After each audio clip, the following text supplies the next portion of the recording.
Chapter 6. The next day at school, George couldn't stop thinking about all the wonders he had seen at Eric's house. Enormous clouds in outer space and flying rocks. Cosmos, the world's most powerful computer.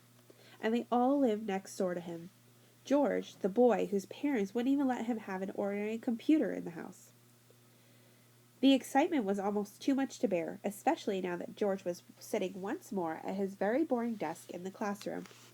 He doodled on the school book in front of him with his colored pencils, trying to sketch Eric's amazing computer, the one that could make a window from thin air, and through that window show you the birth and death of a star. But even though George could see it perfectly in his mind, his hand found it difficult to draw a picture that looked anything like what he had seen. It was very annoying. He had to keep crossing parts out and drawing them again, until the whole page looked like one giant squiggle. "Ow!" he exclaimed, suddenly, as a missile made of a scrunched-up ball of paper hit him at the back of the head. "Ah, George," said Dr. Reaper, his teacher. "So you are with us this afternoon, after all. How nice." George looked up with a start. Dr. Reaper was standing right over him, staring down through his really smeared glasses.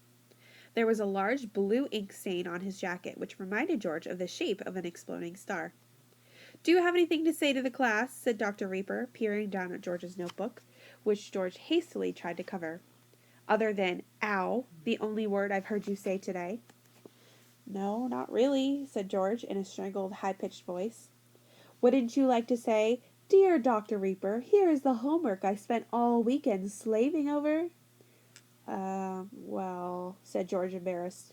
Or, "Dr. Reaper, I've listened carefully to every word you've ever said in class, written them all down, added my own comments, and here is my project, with which you will be extremely pleased."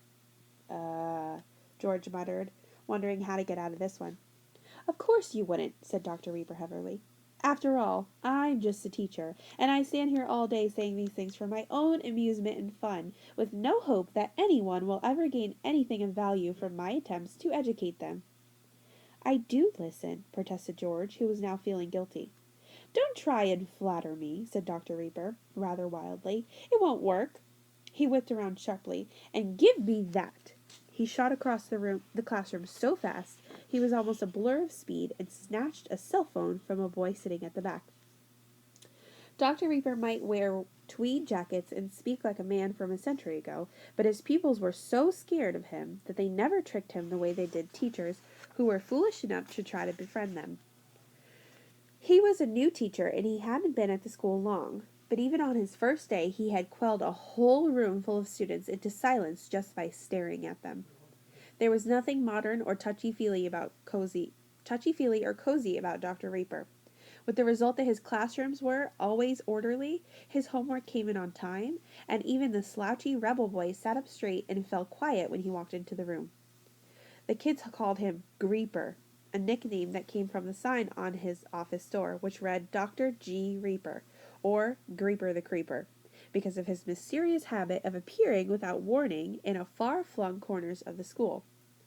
There would be a gentle swoosh of thick-soled shoes and a faint smell of old tobacco, and before anyone knew it, Greeper would be bearing down on whatever secret mischief was brewing, rubbing his scarred hands with delight.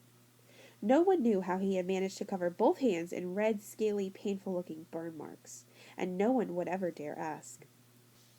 "Perhaps, George," said Creeper, pocketing the cell phone he had just confiscated, "you would care to enlighten the class as to what the artwork you have been working on this morning represents." It's, whispered George, feeling his ears become hot and pink.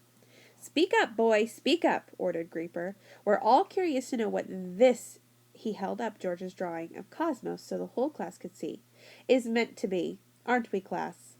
The other children snickered, delighted that the Creeper was picking on someone who wasn't them. At that moment, George really hated Creeper.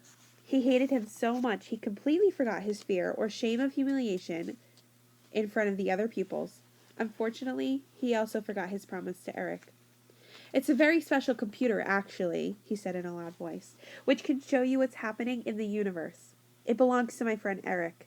He fixed Creeper with a very blue stare, his eyes determined under his tufts of dark red hair. There are amazing things in outer space, just flying around all the time, like planets and stars and gold and stuff. George was making the last part up. Eric hadn't said anything about gold in outer space. For the first time since George had been in Creeper's class, his teacher seemed lost for words. He just stood there, holding George's book in his hands, his jaw falling open as he looked at George in wonder. "So it does work, after all," he half whispered to George. "And you've seen it? That's amazing." A moment later, it seemed as though Creeper were walking from his dream. He snapped George's book shut, handed it back to him, and walked to the front of the class. "Now," says Creeper loudly, "given today's behavior, I'm going to assign 100 lines. I want you to write neat and clearly in your books. I will not send text messages in Dr. Reaper's class because I am too busy listening to all the interesting things he has to say. 100 times, please, and anyone who hasn't finished by the time the bell rings can stay behind. Very good. Get on with it." There was an angry muttering from the classroom. George's classmates had been looking forward to seeing him being taken to pieces by the teacher, and instead, they'd all been punished for something quite different, and George had mostly been let off the hook. "But, sir, that's not fair," whined a boy at the back. "Neither is life," said Creeper happily. "And that is one of the most useful lessons I could possibly teach you, and I feel proud that you've understood it already. Carry on, class." With that, he sat down at his desk, got out a book that was full of complicated equations, and started flicking through the pages, nodding to himself wisely as he did so. George felt a ruler being jabbed into his back. "This is all your fault," hissed Ringo, the class bully, who was sitting behind him. "Silence!" thundered Creeper, without even looking up from his book. "Anyone who speaks will do 200 lines instead." His hands whizzing across the page, George finished with 100 lines in his neat handwriting, just as the bell rang for the end of class. Carefully, he tore out the page with the picture of Cosmos on it and folded it up, tucking it into his back pants pocket before dropping his book on Creeper's desk. But George hadn't taken even 2 steps down the hall before Creeper caught up with him and barreled his way. "George," said Creeper very seriously, "this computer is real, isn't it? You've seen it, haven't you?" The look in his eyes was frightening. "I was just, making it up," George said quickly, trying to wriggle away. He wishes he hadn't said anything to Creeper at all. "Where is it, George?" asked his teacher, speaking slowly and quietly. "It is very important that you tell me where this amazing computer lives." "There is no computer," said George, managing to duck under Creeper's arm. "It doesn't exist. I just imagined it, that's all." Creeper drew back and looked at George thoughtfully. "Be careful, George," he said in a scarily quiet voice. "Be very careful." With that, he walked away.